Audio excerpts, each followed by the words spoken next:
नमस्कार प्रेक्षकांनो, लग्नानंतर होईलच प्रेम या मालिकेच्या येणाऱ्या भागामध्ये जबरदस्त असा ट्विस्ट येणार आहे. तर प्रेक्षकांनो, येणाऱ्या भागामध्ये इथे आता संक्रांत असल्यामुळे सगळे देशमुख टेरेसवरती पतंग उडवत असतात आणि तेव्हाच प्रेक्षकांनो, काव्याने रम्याची पतंग आता कापलेली असते आणि रम्याची पतंग कापत तिने पारच्या मनावरती आता राज्य केलेलं असतं. तिने पारच्या मनामध्ये आपल्यासाठी जागा मिळवत राज्य करायचं ठरवलेलं असतं. आणि त्यानंतर प्रेक्षकांनो, इथे आता पार देशमुखला 16 डिसेंबरच्या दिवशी नक्की काव्य आणि जीवाचे फोटो कुठून आले त्या गोष्टीचा शोध घ्यायचा असतो. आणि म्हणूनच प्रेक्षकांनो, इथे आता पार्थने एक प्लॅन केलेला असतो. गोड गोड बोलून रम्याला इथे घोळात घेतलेलं असतं. तिला लग्नाचं आमिष दाखवत आता तिच्याकडूनच सत्य वधवून घेतलेलं असतं. पार्थ तिथे गोड बोलल्यानंतर रम्या लगेचच जीवा आणि काव्याच्या फोटोचं सत्य पार्थला सांगून बसते आणि 16 डिसेंबरला जे काही घडलेलं असतं त्याचे मूळ सूत्रधार रम्या आणि वसू आत्या आहेत. ही गोष्ट आता पार्थला कळल्यानंतर पारच्या पायाखालची जमीनच सरकलेली असते. तर प्रेक्षकांनो, येणाऱ्या भागामध्ये कशा पद्धतीने या गोष्टी पुढे घडत जातात, उलगडत जातात, आपण सविस्तरपणे बघूया. तर प्रेक्षकांनो, आपण बघितलं इथे आता काव्या हवे तेवढे प्रयत्न करत असते पार्थला इम्प्रेस करण्यासाठी. आणि प्रेक्षकांनो, पार्थ तर काव्याच्या प्रेमात आहेच, आपण बघितलंय. तो फक्त थोडासा हर्ट झालाय, तो थोडा रागवला या कारणासाठी की काव्य आणि जीवाने ही गोष्ट आम्हाला आधी का नाही सांगितली. जे काही घडलं त्याच्यामध्ये ते आता स्वतःला अपराधी समजत असतात की आमच्यामुळे दोन प्रेम करणारी व्यक्ती एकत्र आले नाही. जर ही गोष्ट आम्हाला आधी सांगण्यात आली असती तर कदाचित जे काही झालं ते टाळण्याचा प्रयत्न आम्ही तेव्हा केला असता, असं इथे आता पार्थला वाटत असतं. आणि म्हणून तो हर्ट आहे. म्हणजे काव्या आणि जीवाचा त्याला काही राग आलेला नाही आहे, तो फक्त दुखावला गेला आहे. आणि म्हणून इथे जेव्हा जेव्हा काव्या त्याला कन्व्हिन्स करण्याचा प्रयत्न करते तेव्हा तेव्हा तो कन्व्हिन्स हा होतच असतो. फक्त तो तिला दाखवत नसतो की मी तुझ्यावरती अजूनही तेवढं प्रेम करतो, कारण त्याला आता त्याच्या मनामध्ये असलेला तो राग आता दाखवायचा आहे. तेव्हा प्रेक्षकांनो, काव्य आता प्रयत्न करत असते, छान छान साड्या नेसत असते. तिने आपला लूकसुद्धा चेंज केलेला असतो पार्थ देशमुखसाठी आणि ती त्याच्यासाठी आता त्याच्या आवडीची बासुंदी बनवत असते. तेव्हाच तिथे रम्या येते आणि तिला सांगते की गुरुजींनी भाकीत केले माझं आणि पार्थचं लग्न होणार. काव्य म्हणते असं होणे शक्य नाही. तेव्हा ती फोनवरचं बोलणं आता गुरुजींना ऐकवते आणि म्हणते, बघ, तुझा विश्वास बसत नसेल ना तर तू बघ. आणि तुला तर माहिती आहे, गुरुजी जी जी भविष्यवाणी करतात ती आत्तापर्यंत खरी ठरत आलेली आहे. आणि कदाचित माझ्या आणि पारच्या लग्नाचं जे काही भाकीत केलं आहे ते सुद्धा आता खरं होणार आहे. आणि पारच्या इथे आयुष्यामध्ये किंवा त्याच्या नशिबामध्ये दोन लग्न लिहिलेली आहेत. एक तर तुझ्याबरोबर झाले, दुसरं माझ्याबरोबर होणार आहे. त्यामुळे पार देशमुख हा फक्त माझा आहे असं आता तू धरून चाल. जे काही प्रयत्न करतेस ते करू नको, जे काही एफर्ट्स घेतेस ते घेऊ नकोस, कारण ते तसेही वायाच जाणार आहेत. पण एक काम करा काव्या, आमच्या लग्नाला जेव्हा येशील ना तेव्हा मात्र छान अशी नटून ये. खूप सुंदर नट, मी तुला काही बोलणार नाही, अजिबात इन्सिक्युअर होणार नाही आहे, असं आता रम्या म्हणते. तेव्हा काव्याला खूप खूप वाईट वाटतं. काव्य आता रडायला लागते. ती म्हणत असते की जर हे सगळं खरं झालं, आत्तापर्यंत गुरुजींनी जे जे काही सांगितलं होतं ते सगळं खरं झालं आणि जर आता पार देशमुखचं लग्न खरोखर रम्याबरोबर झालं तर मी स्वतःला कधी माफ करणार नाही आणि मी आयुष्यभर लग्न करणार नाही, आनंदी राहणार नाही, असं आता काव्या म्हणते. मी कधीच कधीच पार देशमुखचं लग्न रम्याबरोबर होऊ देणार नाही, असं आता काव्याने ठरवलेलं असतं. पण शेवटीला कुठेतरी मनामध्ये काव्याला वाईट तर वाटलेलं असतं, भीती तर वाटलेली असते. आणि म्हणूनच ती म्हणते, आता मी काय करू? पार देशमुख फक्त माझे आहेत, मी त्यांना कधीच कुणाचं होऊ देणार नाही आहे. तेव्हा इथे ती आता जीवाला फोन करते आणि जीवा म्हणतो, हां काव्या बोल, तुझी लढाई कशी सुरू आहे? पारदादा कन्व्हिन्स झाला का? तेव्हा काव्या म्हणते, नाही ना, ते कन्व्हिन्स होतीलही, पण या रम्याने माझ्या मनामध्ये वेगळीच भीती टाकली. जीवा म्हणतो, कुठली भीती? तेव्हा काव्या म्हणते की रम्या म्हणत होती की गुरुजींनी भाकीत केले की पार देशमुखचं आणि त्या रम्याचं लग्न होणार आहे म्हणून. त्यांच्या नावाचं मंगळसूत्र ते माझ्या नाही त्या रम्याच्या गळ्यात घालणार आहेत असं ती म्हणत होती.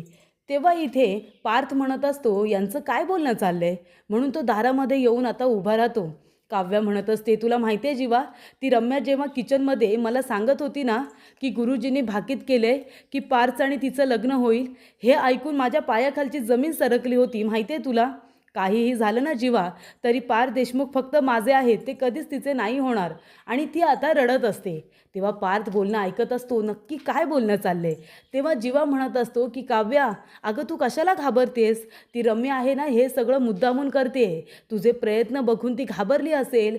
पार्थदादा पुन्हा तुझ्या प्रेमात पडला तर, आणि सगळं काही विसरून त्याने तुला स्वीकारलं तर, या गोष्टीने ती इन्सिक्युअर झाले आणि म्हणूनच ती तुला घाबरवण्याचा प्रयत्न करते. पण काहीही झालं ना तरीसुद्धा तुला घाबरायचं नाही आहे काव्या, आपण ही लढाई लढत राहायचं.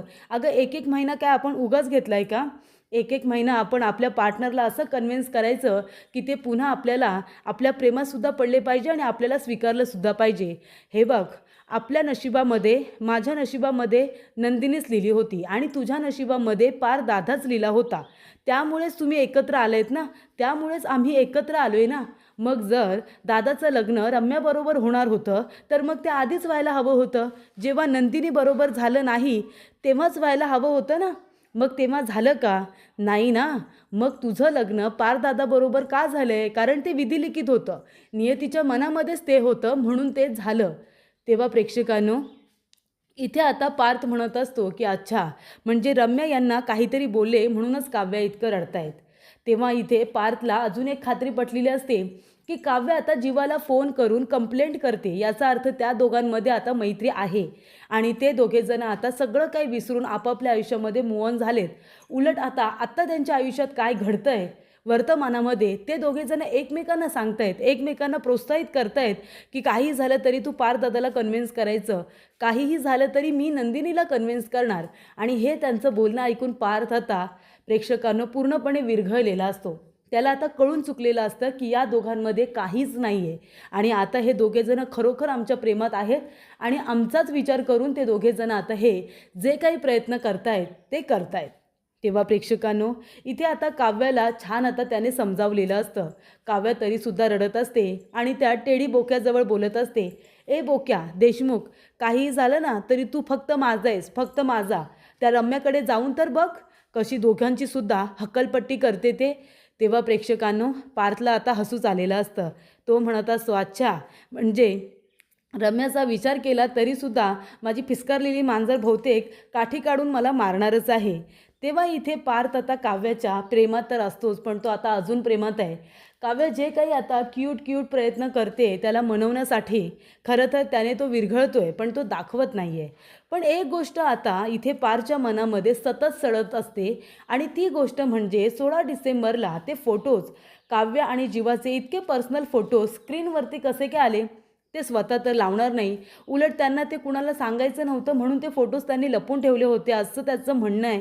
मग ते फोटो अचानकपणे कुठून आले. तेव्हा इथे आता पार्थ म्हणत असतो हे कोडं अजून कोडच राहिले, मला संशय तर वसू आत्या आणि रम्यावरतीच आहे, पण पुरावा कसा काय मिळेल. तेव्हा पार्थ म्हणतो पुरावासुद्धा मला तेच लोक देतील जे मला संशयित वाटत आहेत. आणि तेव्हा इथे पार्थने आता एक प्लॅन केलेला असतो. संक्रांतचा दिवस आलेला असतो. इथे आता काव्याने छान असे तिळाचे छान गोल गोल आता तिळगुळ केलेले असतात आणि ते तिळगुळ ते आता सगळ्यांना देत असते आणि संक्रांतीच्या शुभेच्छा देत असते. तिळगुळ घ्या, गोड गोड बोला असं म्हणून ती आता पार्थ देशमुखला तिळगुळ भरवते. त्यानंतर सगळेजण आता पतंग उडवत असतात. संक्रांत म्हटल्यानंतर सगळे लोक पतंग बनवतात, सगळेजण पतंग उडवत असतात आपापल्या टेरेसवरती जाऊन आणि एकमेकांची पतंग कापत असतात. त्यांना त्यातून खूप आनंद मिळत असतो. तसंच आता इथे पार्थ, त्याचबरोबर पार्थचा भाऊ छोटा आणि इथे आता रम्यासुद्धा आलेली असते. रम्या इथे पार्थचा पतंग कट करायला बघत असते, ती पण जिंकत असते. तेव्हा इथे युग म्हणत असतो की पार्थ दादा अरे लवकर लवकर रम्याची पतंग कापून टाक. तेव्हा इथे आता पार्थला ते काही जमत नसतं. तेव्हा रम्या हसत असते कारण तिची पतंग कुणीही कापत नसतं, ती जिंकत असते. ही गोष्ट आता खटकलेली असते काव्याला. काव्या मागून येते आणि काव्या लगेचच तिची पतंग कट करून टाकते. तेव्हा इथे युग म्हणत असतो की अरे वा दादा वा, रम्याची पतंग तू कट करून टाकलीस. तेव्हा प्रेक्षकांनो आता पार्थ म्हणत असतो की नाही, मी तर रम्याची पतंग कट नाही केले, मग कुणी केली? तेव्हा रम्या म्हणत असते, काय रे पार्थ, काय केलंस तू हे? तेव्हा पार्थ म्हणतो, मी कट केली नाही आहे, कुणी केली कट पतंग? तेव्हा काव्या म्हणते की मी पतंग कट केली आहे. काय पार्थ देशमुख, बघितलंत ना, मला काही येत नाही का पतंग उडवता? रम्याची पतंग जशी कट केली ना, ते तशीच तिला कायमस्वरूपी आपल्या आयुष्यातून सुद्धा कट करून टाकणार आहे, बघाच तुम्ही. तेव्हा इथे रम्या म्हणते, हे कधीच शक्य नाही होणार. काव्या म्हणते, अगं मी काव्या आहे, काव्या. कितीही मला डाऊन करण्याचा प्रयत्न केलास ना, तरीसुद्धा मी कधीच डाऊन होणार नाही. त्यानंतर प्रेक्षकांनो, इथे आता पार्थ काव्याकडे बघतच राहतो. काव्य म्हणते, काय पार्थ देशमुख, काय माझ्याकडे टकामका बघताय? चला चला पतंग उडवा, माझी पतंग कट करून दाखवा.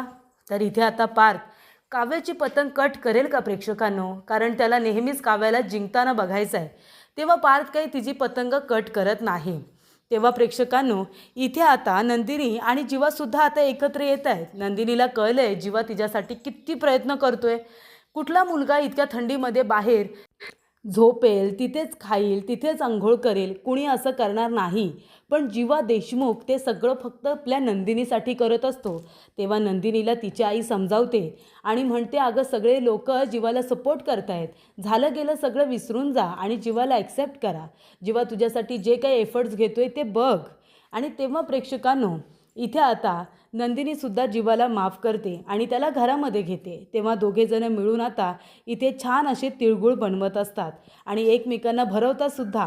तेव्हा प्रेक्षकांनो, आता नंदिनीच्या मनातला थोडाफार राग का होईना पण आता जीवाबद्दलचा गेलेला असतो.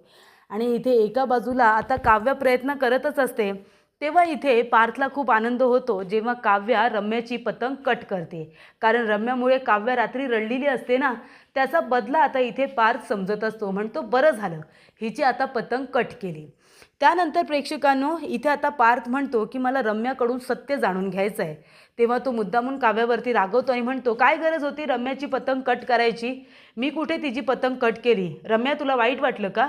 जाऊ दे, आपण नको पतंग उडवूया, चल आपण जाऊया. तेव्हा इथे रम्या आणि पार्थ दोघेजणं खाली जातात. काव्याला वाईट वाटतं पण काव्या म्हणते ठीक आहे. तेव्हा प्रेक्षकांनो, इथे आता पार्थ म्हणत असतो की काव्या इथे कशाला आल्यात काय माहिती, त्या त्यांच्या घरी गेल्या होत्या ना, तेच बरं होतं. खरं तर त्यांचं इथे येणंच मला खटकले, मला अजिबात आवडलेलं नाही आहे. त्या माझ्या आयुष्यातून गेल्या होत्या तेच चांगलं होतं. काय गरज होती त्यांना इथे यायची? खरं तर आत्तापर्यंत त्या मला फक्त फसवत होत्या. मला त्यांचं तोंड बघायची सुद्धा इच्छा नाही आहे, पण आईबाबांसाठी मला गप्प राहावं लागतं आहे.